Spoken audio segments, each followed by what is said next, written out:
पहलगांव में जो घटना हुई है वो दिल को झंझोड़ने वाली है, झंझोड़ने वाली।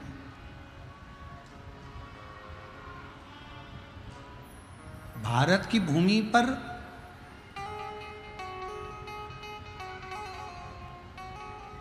हिंदुओं की मौत कब तक होती रहेगी? कभी बंगाल में हिंदू मारा जाता है और कभी कश्मीर की घाटी में कपड़े उतार कर देखा जाता है कि हिंदू है और गोली मार दी जाती है।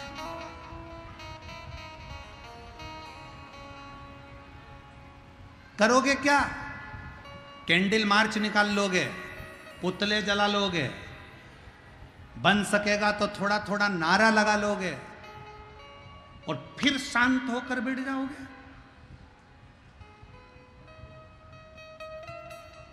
फिर शांत?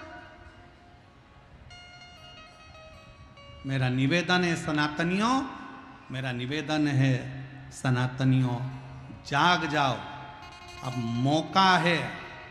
और मैं निवेदन करूंगा हमारे भारत के भूमि के गृह मंत्री जी अमित शाह जी, इस कली काल के, इस कलयुग के शंकर का अवतार हैं। वो शांत भी रहते हैं, मौन भी रहते हैं और तांडव भी दिखा देते हैं। भारत की भूमि के वो गृह मंत्री अमित शाह जी शिव का एक रूप है और मुझे पूर्ण भरोसा है कि उनकी मौनता, उनकी चुपता और बाद में उनका तांडव जरूर देखने को मिलता है। और मुझे विश्वास है इन आतंकियों का अंत होना चाहिए। पर समझने वाला विषय है कि वो आतंकी केवल हिंदू को पूछकर, उन्होंने ब्राह्मण नहीं पूछा, उन्होंने क्षत्रिय नहीं पूछा, उन्होंने शूद्र नहीं पूछा, उन्होंने तो पूछा ये हिंदू है और गोलियों से भून दिया। एक लड़के की शादी तो 8 दिन पहले हुई थी और कश्मीर घूमने के लिए गए थे और उसकी पत्नी रोती रही, बिलखती रही, बिलख रही, रो रहा है। मेरा निवेदन है मेरी जीजियों, तुम्हारे घर में शास्त्र है कि नहीं है हमें उससे मतलब नहीं है, पर अब तुम्हारे घर के बेटा और बेटी को शस्त्र चलाना आना चाहिए।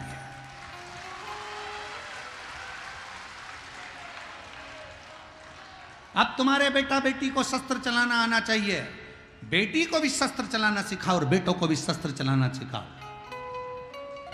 हमारे सनातन धर्म का कोई देवता बिना शस्त्र के नहीं है, तो हमारा घर बिना शस्त्र के नहीं होना चाहिए।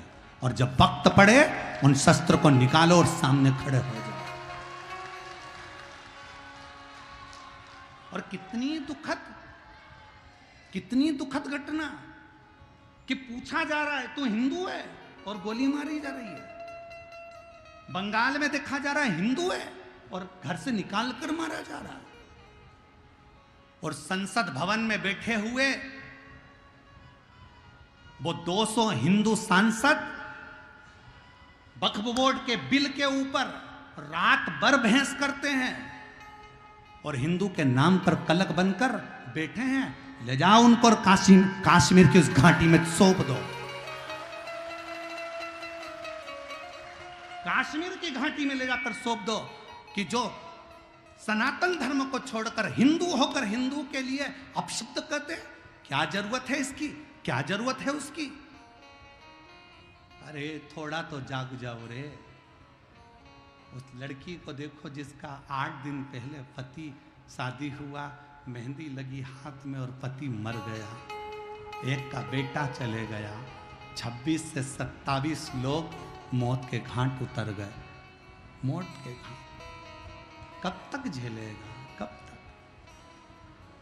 इसलिए निवेदन है कि जागो तो एक बार हिंदू, जागो तो एक बार हिंदू। तुम्हारा जागना जरूरी है।